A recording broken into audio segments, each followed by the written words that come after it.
The question is whether together we can muster the will in our own lives, in our common institutions, in our politics, to bring about the changes we need. And I'm convinced your generation possesses that will. And I believe that the women of this generation, that all of you, will help lead the way. Now, I recognize that's a cheap applause line when you're giving a commencement at Barnard. That's the easy thing to say. But it's true. It is, in part, it is simple math. Today, women are not just half this country, you're half its workforce. More and more women are out earning their husbands. You're more than half of our college graduates and master's graduates and PhDs.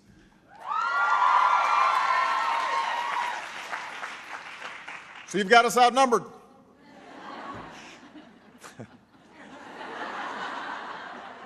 After decades of slow, steady, extraordinary progress, you are now poised to make this the century where women shape not only their own destiny, but the destiny of this nation and of this world. But how far your leadership takes this country, how far it takes this world, well, that will be up to you. You've got to want it. It will not be handed to you. And as someone who wants that future, that better future for you and for Malia and Sasha, as somebody who's had the good fortune of being the husband and the father and the son of some strong, remarkable women, allow me to offer just a few pieces of advice. That's obligatory. Bear with me. My first piece of advice is this. Don't just get involved. Fight for your seat at the table. Better yet, fight for a seat at the head of the table.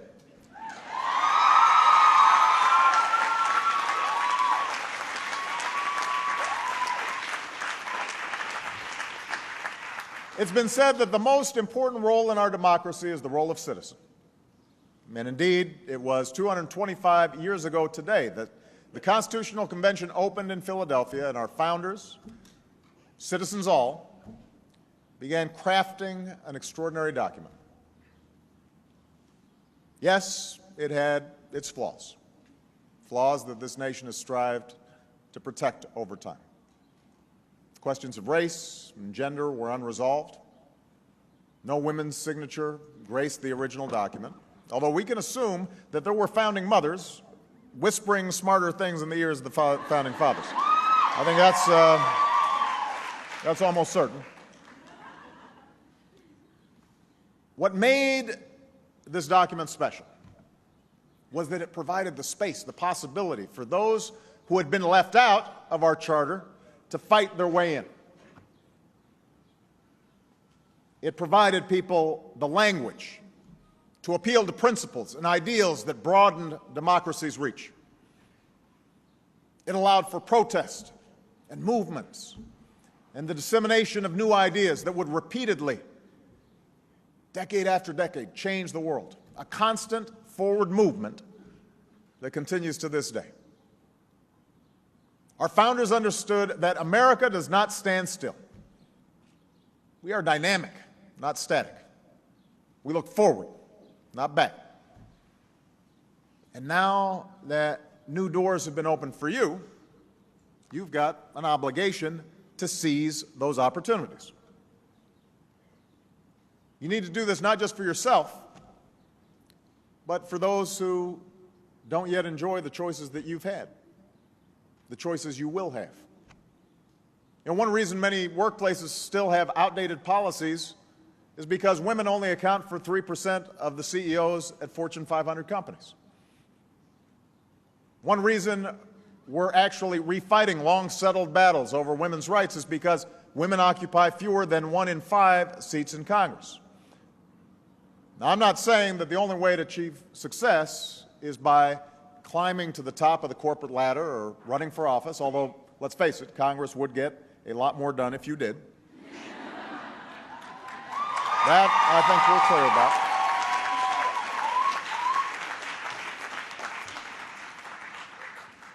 But if you decide not to sit yourself at the table, at the very least, you've got to make sure you have a say in who does.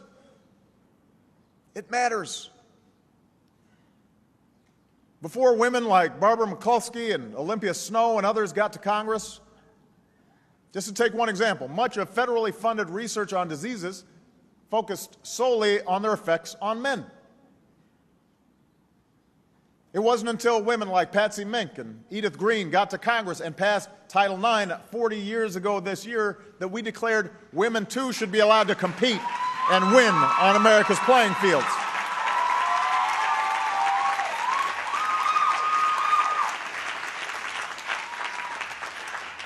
Until a woman named Lilly Ledbetter showed up at her office and had the courage to step up and say, you know what, this isn't right.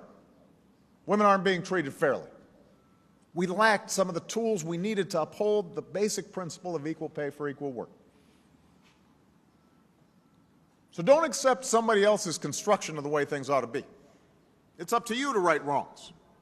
It's up to you to point out injustice. It's up to you to hold the system accountable, and sometimes upend it entirely. It's up to you to stand up and to be heard, to write and to lobby, to march, to organize, to vote. Don't be content to just sit back and watch. Those who oppose change, those who benefit from an unjust status quo, have always bet on the public's cynicism or the public's complacency. Throughout American history, though, they have lost that bet. And I believe they will this time as well.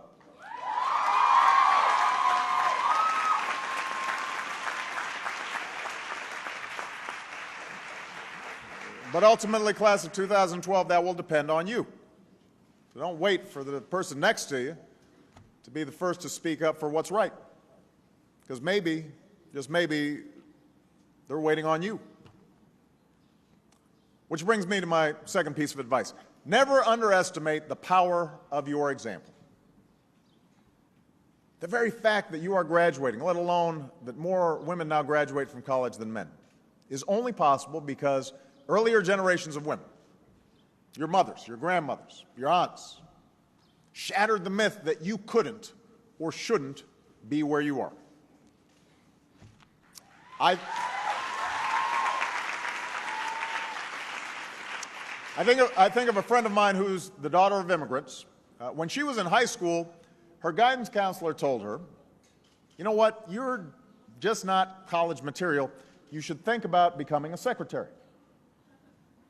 Well, you know, she was stubborn, so she went to college anyway. She got her master's. She ran for local office, won. She ran for state office, she won. She ran for Congress, she won.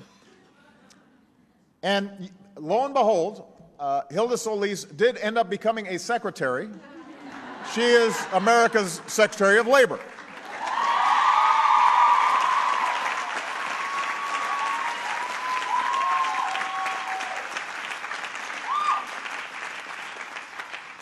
So think about what that means to a young Latina girl when she sees a cabinet secretary that looks like her. Think about what it means to a young girl in Iowa when she sees a presidential candidate who looks like her. Think about what it means to a young girl walking in Harlem, right down the street, when she sees a UN ambassador who looks like her. Do not underestimate the power of your example. This diploma opens up new possibilities. So reach back. Convince a young girl to earn one too. If you earned your degree in an area where we need more women, like computer science or engineering, reach back and persuade another student to study it too. If you're going into fields where we need more women, like construction or computer engineering, reach back. Hire someone new. Be a mentor. Be a role model. Until a girl can imagine herself, can picture herself as a computer programmer or a combatant commander, she won't become one. Until there are women who tell Tell her, ignore our pop culture obsession over beauty and fashion and focus instead on studying and inventing and competing and leading. She'll think those are the only things that girls are supposed to care about. Now, Michelle will say, nothing wrong with caring about it a little bit. You can be stylish and powerful, too.